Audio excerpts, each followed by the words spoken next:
Hello दोस्तों, आज 11 है, 12 से यूपीएसआई का एग्ज़ाम शुरू हो रहा है। ठीक है, तो आज मैं आपको बहुत ही इम्पोर्टेंट क्वेश्चंस मैथ के बताने वाला हूं।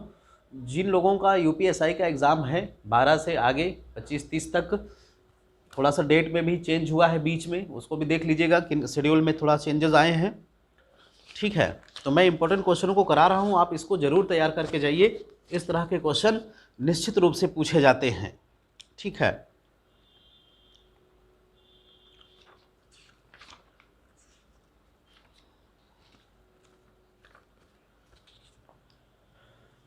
देखिए क्वेश्चन है,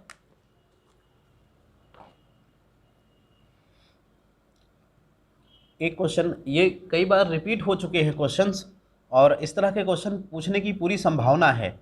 6 7 1 स्टार 4 8 3 कह रहा है कि ये पूर्णतया 9 से विभक्त है। ये संख्या जो है वो पूर्णतया 9 से विभक्त है। स्टार के स्थान पर अंक कौन सा होगा? ऑप्शन दे रखा है 2 7 5 8।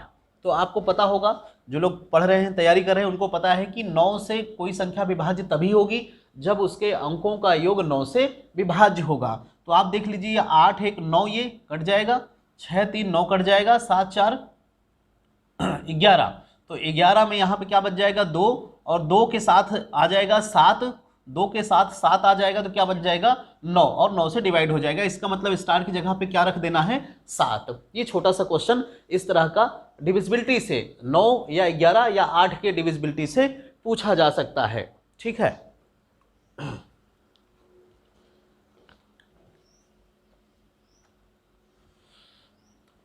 ठीक है दोस्तों, अगला क्वेश्चन देखते हैं।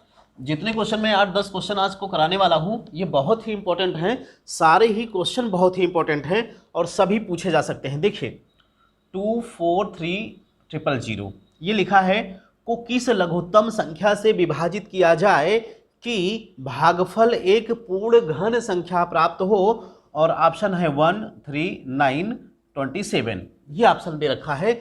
इसको किस पूर्ण घन संख्या से कह रहा है कि किस लघुत्तम संख्या से, किस छोटी से छोटी, लघुत्तम का मतलब छोटी से छोटी संख्या से विभाजित किया जाए कि भागफल एक पूर्ण घन आए। जो भागफल आएगा, यानी इसको डिवाइड करने के बाद जो मिलेगा भागफल, वो एक पूर्ण घन होना चाहिए। देखिए सबसे पहली बात तो अगर हम 1 से इसको डिवाइड करते हैं तो 243, ये जो है इसको अगर आप देखें तो यहाँ पर अगर इसको आप डिवाइड करते हैं 1 से, तो ये जो बन रहा है ये बनेगा कितना? 281, ये 5 आएगा, 5 बार 3 होगा तो 243 आएगा। 5 बार है, इसका मतलब ये 2 बार 3 खत्म करना है, तभी ये पूर्ण घन बनेगा। तो ये 2 बार आप देख लो, 2 बार का मतलब कितना हो गया? 9। इसका मतलब ये 9 से कट जाएगा। इसका मतलब क्या हो जाएगा? 9। 9 से कट जाएगा तो क्या बच जाएगा? 3 का क्यूब और 10 का क्यूब। तो यहाँ से आप देख लो कि क्यूब से जो अतिरिक्त बच रहा है उसी से डिवाइड कर देना है।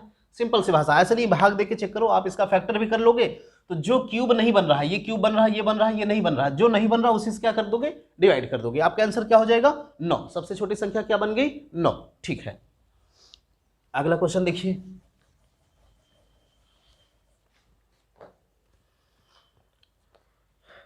लिखा हुआ है √y is equal to 4x। तो पूछ रहा है x² बाई y का मान क्या होगा? ठीक है, ऑप्शन क्या दे रखा है? 1/16, 1/4, 4 और 2, ये 4 ऑप्शन है। √y का मान दिया हुआ है, x² बाई y का मान आपसे पूछ रहा है, तो क्या करना है? √y को आप रूट को इधर शिफ्ट कर देंगे तो आपको यहाँ से क्या मिल जाएगा? y is equal to root आएगा तो आपको पता है स्क्वायर लग जाएगा। 4 का स्क्वायर कितना हो जाएगा? 16, और ये बन जाएगा x²। y की जगह क्या बन जाएगा? 16x²। तो आप यहाँ पे रखेंगे x² बाई y के स्थान पर इस वैल्यू को प्लेस कर देंगे x²। x से x की वैल्यू कैंसिल हो जाएगी, क्या बच जाएगा? यहाँ 1, यहाँ पर 16, मतलब 1/16, 1/16 आपका आंसर हो जाएगा। सिंपल। ठीक है, ये सारे क्वेश्चन बहुत ही इंपॉर्टेंट हैं। जिन लोगों का कल या एग्जाम है या फिर अभी एसआई का एग्जाम 2-4 दिनों में जिनको देना है, इस सारे क्वेश्चनों को जरूर तैयार कर ले। अगला क्वेश्चन देखिए, ए की आय का 5% कह रहा है कि ए की आय का 5% बी की आय के 15% के बराबर है। ठीक है, और फिर कह रहा है कि बी की आय का 10% सी की आय के 20% के बराबर है। यदि सी की आय 2000 रुपये हो तो ए बी सी की आय का योग बताइए, ए प्लस बी प्लस सी की आय का योग बताइए। ठीक है, सिंपल। देखिए कैसे करना है आपको, समझिए। ए का 5% बी के 15% के बराबर है, इसका मतलब परसेंट से परसेंट आपका कैंसिल हो जाएगा, यानी परसेंट का मतलब आप समझते हैं बटे 100, तो वो 100 से 100 कैंसिल हो जाएगा, 5 एकम 5, 5 तिया 15 आ जाएगा। इसको अगर आप देख रहे होंगे तो ए बराबर क्या मिल जाएगा, 3b। अगर इसको रेशियो में लिखना चाहें तो आप लिख सकते हैं ए अनुपात बी इज इक्वल टू, इस बी को इधर ला लेंगे, देखिए ये बी इधर आ जाएगा, ये एक इधर आएगा, तो यहां से बन जाएगा 3:1। क्या बन जाएगा, 3:1। देखिए ये लिखा हुआ है a into 1 is equal to b into 3। इस b को हम इधर ले आए, a बाई बी, और ये 3 डिवाइड बाई 1, तो रेशियो क्या आएगा 3 और 1 का। ए बी का रेशियो क्या आ जाएगा 3 और 1 का। ये परसेंटेज कैंसिल हो गया, 0 से 0 कैंसिल हो गया, तो यहां से बन जाएगा b by c is equal to 2/1 या 2:1। अब आपको क्या पता है, इसको रेशियो में अगर देखना हो तो ए बी का जो रेशियो है यहां से निकल आया है 3:1, और यहां से बी और सी का जो रेशियो है, बी और सी का, वो निकल आया है 2:1 का। ठीक है, तो इस तरह से आप अगर कॉमन रेशियो करना चाहते हैं तो देखिए ये तो ए का वैल्यू, तो यहां पर जो ए है इसके पहले आप देख लो जो चीज है वही भर दो आप, 2 है तो 2 भर दो, इधर 1 है तो 1 भर दो आप। इनका ऐसे सिंपली गुणा कर लीजिए, 1 का गुणा 1 आएगा, 2 का गुणा 2 आएगा, 3 का गुणा 6, यानी 6:2:1, 6:2:1, 6, 2, 8, 1, 9। सी की वैल्यू दे रखा है, सी की वैल्यू यहां पर 1 भाग है, 1 भाग की वैल्यू कितनी दे रखा है 2000, 6, 2, 8, 1, 9, तीनों का पूछा गया है तो 9 भाग, और 9 भाग की वैल्यू कितनी हो जा रही है यहां पर 18,000। 1 की वैल्यू कितनी है 2000, तो यहां पर 9 की वैल्यू कितनी हो जा रही है 18,000। सिंपल है। अगर ये आपसे पूछता कि ए बी सी के इनके पैसे का रेशियो बताइए तो आपका आंसर यहीं पे आ जाता, 6:2:1, इतना ही आपका आंसर होता। पूछ लिया है सी का हिस्सा ये है तो तीनों का बताइए, तो तीनों का ये आएगा, ए का, बी का, सी का, किसी का पूछता, सी के देने के बाद ए का भी पूछ सकता था, तो 1 की वैल्यू अगर 2000 है तो 6 की वैल्यू कितनी आ जाएगी 12,000, 2 की वैल्यू कितनी आ जाएगी 4,000, किसी का वो पूछ सकता है। ठीक है, तो आपको सारे क्वेश्चन आने चाहिए भाई, थोड़ा सा क्वेश्चन को चेंज भी कर सकता है, कुछ और भी बातें इसमें बढ़ा घटा सकता है।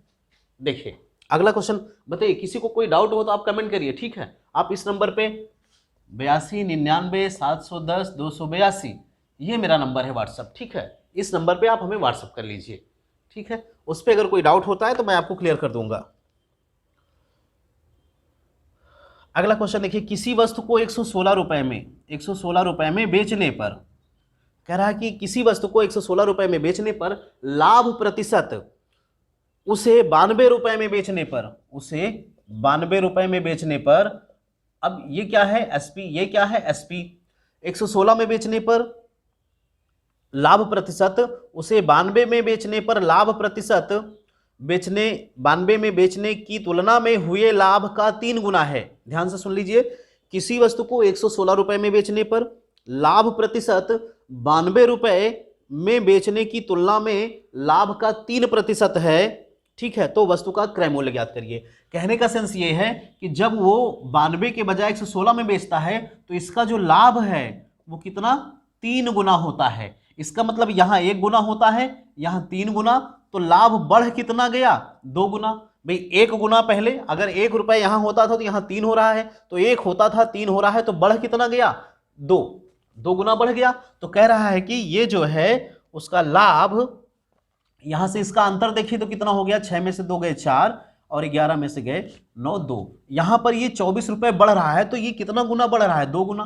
तो 2 की वैल्यू 24 हो रही है, 1 की वैल्यू क्या आएगी 12, 1 की वैल्यू 12 का मतलब 1 भाग यहां पे लाभ है और यहां पे 3 भाग लाभ है। अगर आपको सीपी निकालना है तो सीपी आप चाहे जहां से निकाल ले, यहां पर 92 रुपए है, यहां पर जो एसपी है 92, लाभ 1 भाग का मतलब 12 हो रहा है, तो क्या आ जाएगा सीपी 80 रुपए। अगर 116 से निकालना चाहते हैं तो 3 गुना यहां लाभ, यानी 3 हिस्सा, 1 वैल्यू 12 है, 3 वैल्यू कितनी हो जाएगी 36, तो यहां भी आंसर क्या आ जाएगा 80। तो ये जो 80 है दोनों क्या है सीपी है। ठीक है, आप देख लो यहां 12 लाभ हुआ और ये 36, तो 12 का 3 गुना 36 है कि नहीं, पहले लाभ 12 हो रहा था, यहां पहले 12 हो रहा था, फिर कितना हो गया 36, तो कितना गुना हो गया 3 गुना, लेकिन बढ़ कितना गया 2 गुना, बढ़ कितना गया 24 रुपए। ठीक है, ऐसे क्वेश्चंस पूछे जाएंगे। अगला देखिए, ये सारे बहुत ही इंपॉर्टेंट क्वेश्चन हैं, आप लोग इसको जरूर देखें। देखिए, दो साझेदार एक व्यवसाय में 9,000 और 10,500 रुपए निवेश करते हैं। ये इनका निवेश का पूंजी है, ठीक है। यदि पूंजी निवेश के अनुपात में, तो इनका अनुपात अगर देख लिया जाए तो यहां से अगर आप अनुपात निकालेंगे तो ये इससे कैंसिल हो जाएगा और ये कट जाएगा किससे, 15 छक्के 90, 15 सत्ते 105, तो 6:7 में इनकी पूंजी निवेश की गई है। इनकी जो पूंजी थी वो 6:7 में निवेश की गई है। कह रहा है इसी अनुपात में 7800 रुपए यानी 7,800 रुपए का लाभ बांटना पड़ता है, तो प्रथम साझेदार को कितना मिलेगा। तो देखिए 7 और 6 दोनों को पूंजी अगर देखी जाए तो कुल 13 भाग लगी है, 6 भाग और 7 भाग। जिसका कम रेशियो होगा, कम पूंजी लगी होगी तो उसको कम लाभ मिलेगा। जिस रेशियो में पूंजी लगती है लाभ भी उसी रेशियो में बढ़ता है।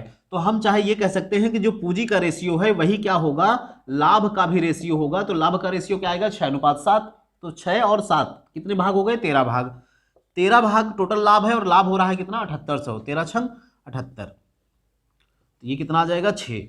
अब पहले का पूछ रहा है तो एक की वैल्यू 6 है, तो 6 की वैल्यू कितनी हो जाएगी, 3600। दूसरे का पूछता तो 6 सत्ते 42, 4200। किसी का पूछ ले, आप बता सकते हैं, ठीक है। ऐसे क्वेश्चन आप तैयार करिए और इसमें समय ज्यादा नहीं व्यतीत करना है। आपको पता है कि आपको हर सेक्शन में 35 नंबर मिनिमम लाना है और सब कुछ करते हुए 35 नंबर को मेंटेन करते हुए 50% मार्क्स ले आने हैं। तो जो सेक्शन आपका मजबूत हो पहले तो 35 नंबर ले आइए, यानी कि आप 35% क्वेश्चन वहां कर लीजिए।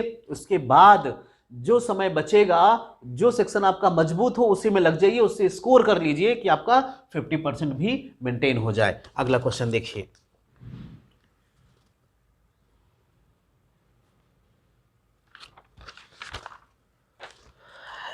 किसी समकोण त्रिभुज की भुजाएं 3 क्रमिक पूर्णांक हो तो सबसे छोटी भुजा की लंबाई क्या होगी। दिया है 3, 2, 4, 5।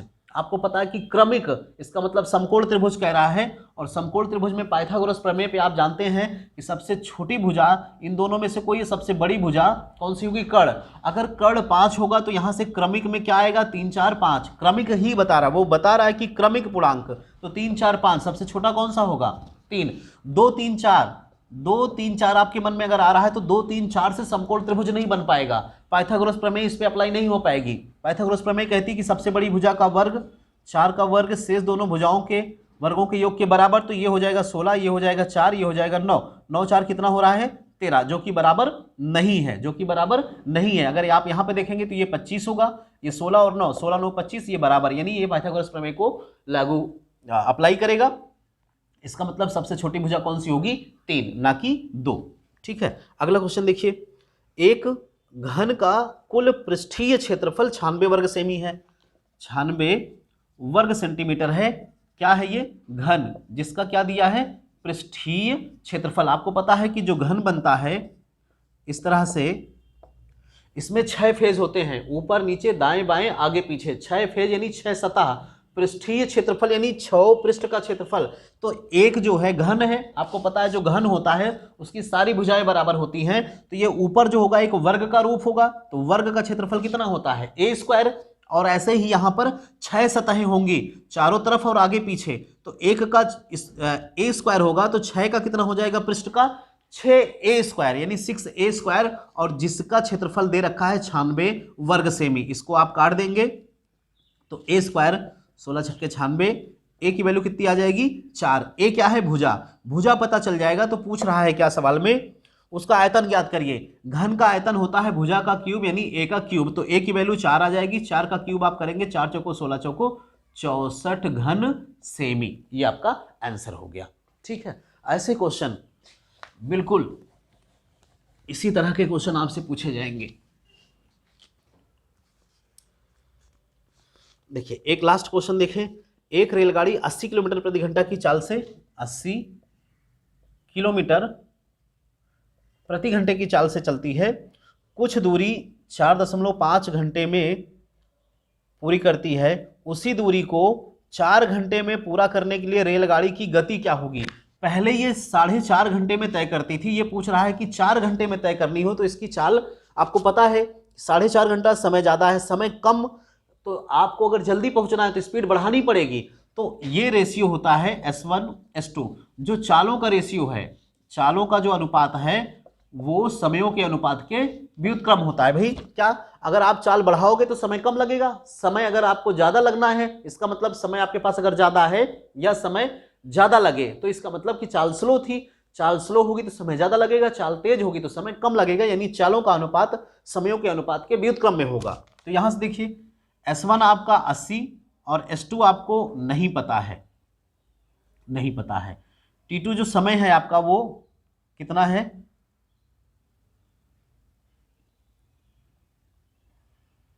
ऐसे कर लेते हैं, ये देखिए समय का जो रेशियो है वो 4:5, 4.5:4 है। इसको अगर हम कैंसिल कर ले तो ये हो जाएगा 40, ये हो जाएगा 5 8 40, 5 9 45। तो ये क्या हो गया, समयों का रेशियो। समय का रेशियो 9:8 का होगा तो हमने कहा कि स्पीड का रेशियो उल्टा हो जाता है, यानी बदल जाएगा, विपरीत होगा। तो स्पीड का रेशियो क्या आ जाएगा, 8 और 9। पहले जो स्पीड थी कितनी थी, 80, तो 8 की वैल्यू 80 होगी तो 1 की वैल्यू क्या आ जाएगी, 10, तो 9 की वैल्यू क्या आ जाएगी, 90। अब जो स्पीड रखनी है 4 घंटे में पहुंचने के लिए, उसको कितना रखना पड़ेगा, 90 किलोमीटर पर आवर। बस इसी रेशियो पे आप रख लेंगे, सारे आंसर हो जाएंगे। ठीक है, अब कल मिलते हैं, कल जो क्वेश्चन पूछे जाएंगे, जो भी क्वेश्चंस बच्चों से मिलेगा वो हम आपको बताएंगे कि क्या क्या क्वेश्चन जो भी याद रहेगा, क्योंकि ऑनलाइन परीक्षा होनी है तो जो जो क्वेश्चन बच्चों को याद रहेगा वो सारे क्वेश्चन मैं आपको कल बताऊंगा। तो जिनका एग्जाम है वो सारे क्वेश्चन देखते रहें, आपको मिल जाएगा आइडिया कि इस प्रकार के क्वेश्चन पूछे जा रहे हैं और ऐसे ही क्वेश्चनों की तैयारी आपको करके जानी है।